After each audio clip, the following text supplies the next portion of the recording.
Most people in the US are under the care of primary care providers who may not have access to diabetes educators, dietitians, and other team members that they need, and who are forced to have very short visits with patients. So that diabetes is one of many, many conditions they're discussing, and it just can't be given the attention that it might need, given the other comorbid conditions. It's just really misalignment of not even just incentives, but priorities. I think, everybody here represents a different kind of piece of the healthcare ecosystem, and we all are really good at what we do, but we're not necessarily all aligned appropriately to make sure that we reach the goal that we all actually have is to be the same, but we're working almost against each other in certain ways. And I think that's a significant disservice. Diabetes is a 24/7 condition that doesn't go away. So we need to help people in the language that they need support. We need to find ways to understand their socioeconomic barriers, whether they have access to medications, their geographic patterns, so many things. Are they technology fluent where they'll use an app at all, or do we have to engage with them telephonically at first and teach them how to do this? It's very complex. There's a lot of thinking that goes behind this and a lot of analysis, and you really need somebody to guide you through this and to be thinking about how to solve this every minute of every day and how to integrate it really is a burden that they need support. They need someone to hold them accountable, to teach them the tools. So there are huge challenges. There's a shortage of endocrinologists, and the demand for our services is quite frankly overwhelming. It's not unusual for us to get 120 new patient requests a week to be seen. Plus, patients with diabetes are not just seen once, they need follow-up visits, and to see them in a timely fashion is extremely challenging. There are different proprietary ways of uploading those, and then none of them go directly into our electronic medical record, and it's complicated for the patients to do it. So just getting the information that we need sometimes takes, away a lot of precious time that we should be focusing actually on talking to the patient instead. We have seen, a lack of advancement, so to speak, in the average care going on, partly because of access and partly because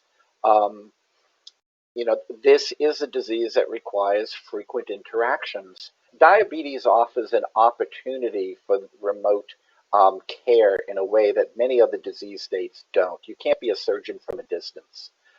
But so much of diabetes is the transfer of information from the patient to their provider, what blood sugars, what you've been doing, what you've been eating, et cetera, moving all that information to the provider, and then the provider moving information back to their patient, with recommendations on medications, on lifestyle. Within 1 week, we stopped all face-to-face visits and went completely to telemedicine.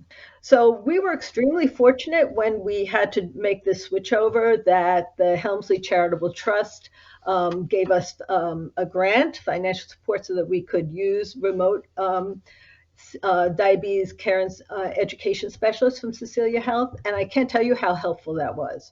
So unfortunately, it just lasted a short period of time. I wish we still had it, but they were able, they reached over 1,000 of our patients, and we targeted the patients who were on insulin, who we were the most concerned about. We thought had the most needs, and they helped them by providing education and support. So again, I think it's all about individualization, that some patients, are going to require more support and education and training and help from dietitians, from nurse educators.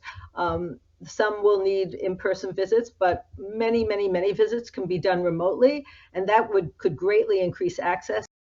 I mean, personally, I think it's going to be permanent, even if people didn't want it to be, just because the acceptance by patients of this much more convenient form and the ability to access care in ways that they didn't want, they're not going to give that up quietly. It allows the ability to do synchronous care in a more convenient way, and it also allows to do asynchronous care where you don't have to both be at the same place in the same time. Maybe we take some of those resources and offer it to what Dr. Weinstock said in the early part of this conversation, right? She's got all these needs and doesn't have all the resources. Well, here we are with resources, but nobody wants to talk to us because we're the payer, right? So it's just really misaligning some of the resources, and I think we've got to be better about that. But it takes dialogue like this to actually figure it out. So in my mind, that's core to all of this. Otherwise, we just have great conversations and great ideas. Let's help each other to, deliver telemedicine and scale right now in COVID and in the hybrids that are evolving. B, deliver improvements to quality and lower costs for the health plans, and C, to deliver an exceptional patient experience where patients are delighted not only by the care they're getting, but as we all mentioned in different ways, getting the right content in the right time when they need it the most, in the way they want to receive it. Those are all factors that are kind of converging now, and we're all aligned in our goal. We just have to execute together.